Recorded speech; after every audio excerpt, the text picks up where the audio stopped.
Hi everyone, and welcome to Cooking with Cricket. Today I'm going to attempt to make potato stroganoff. Out of all the hamburger helpers that they sell, there's only a couple that I like. Mine and my son's favorite is the potato stroganoff, and then I will eat the lasagna one. We don't eat these much. The only time I get them is if they're on sale and I got a great coupon for them. And I don't cook it all the time. It's if I'm real busy making candles or whatever, and I have the kitchen all filled with candles and I have to stop real quick and fix supper, I'll usually fix that. Or if we've been somewhere, come home quick and fix that. So anyway, I'm going to attempt to make potato stroganoff, a mock version of the hamburger helper. So in my pan I have a pound of ground beef. I'm going to fry this up, cook it till it's done, and drain the grease if there's any, and then I'll be back. While my ground beef is cooking, I'm going to go ahead and tell you what's in my flavoring mixture, spice mixture. I just added it all to a little bowl and whisk it together. So in here I have 1½ teaspoons of garlic powder, 1 tablespoon of cornstarch, 1 teaspoon of onion powder, 1½ teaspoons of dry parsley, 1/2 teaspoon of salt, 1/2 teaspoon of paprika, and 1/2 teaspoon of black pepper. Oops. Now just whisk it together, set it aside. And then I'm also adding 2 teaspoons of worcestershire sauce, can't say that, and 1/4 teaspoon of my favorite hot sauce, but you can leave that out, that's optional. So we'll be back when it's time to add that. Alright, my ground beef is draining, and in the very same pan I'm going to add 1 cup of hot water, just like they do in the mix. And look, Alan, I'm using my little measuring cups you got me. I just love them. I'm going to add 1 10.5 ounce can of cream of mushroom soup. I'm adding 1½ cups of milk, 1/2 cup of sour cream, my Worcestershire sauce and hot sauce, and my mixture, my dry ingredient mixture. I'm going to whisk this together to get it smooth. And I probably did way too many potatoes. You need about 1½ to 2 cups of thinly sliced potatoes. As thin as you can get them. Now I used my food processor, the slicing blade.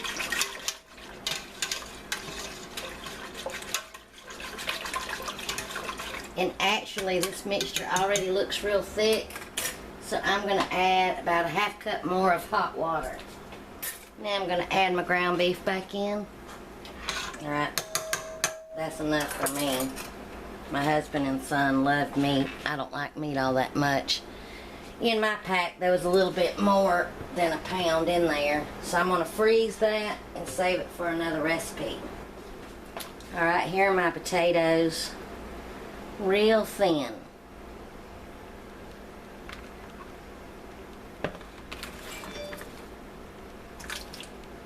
To me, this already looks like what's in the box. Alright, that looks good.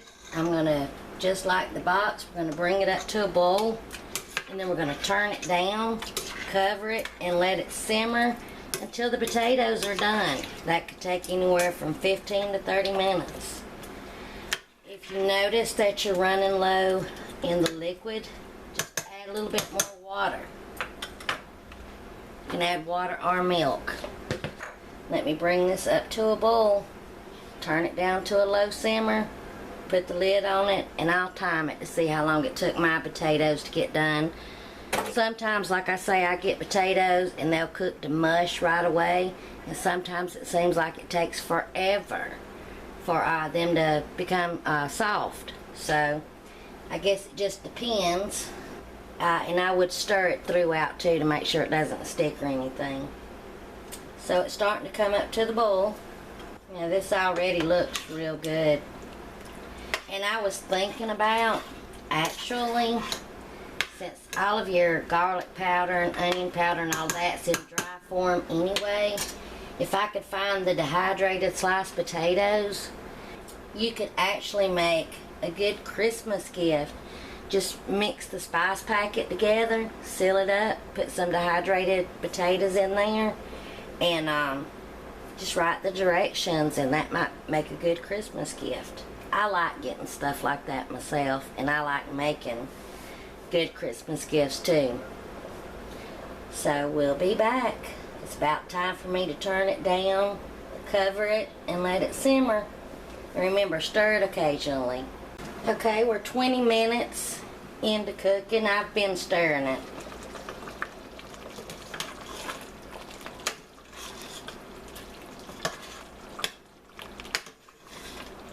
You want to make sure that you keep it stirred so it doesn't stick.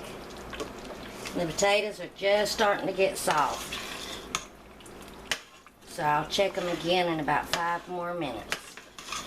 Alright, mine's been cooking for exactly 30 minutes. And the potatoes are soft.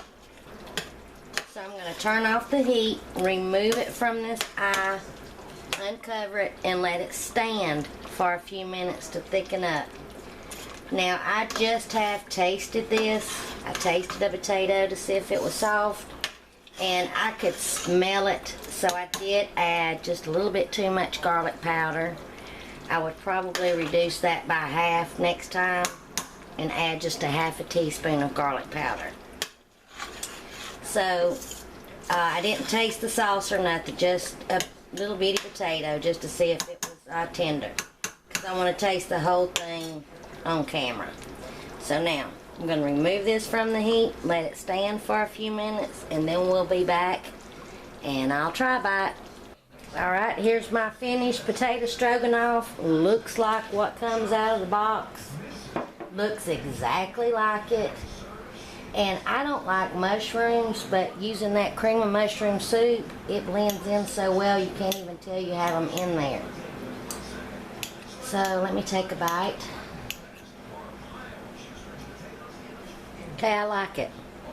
Besides the garlic powder, and I am just going to write that up as a half a teaspoon of garlic powder, this is real good. This is even better than in the box.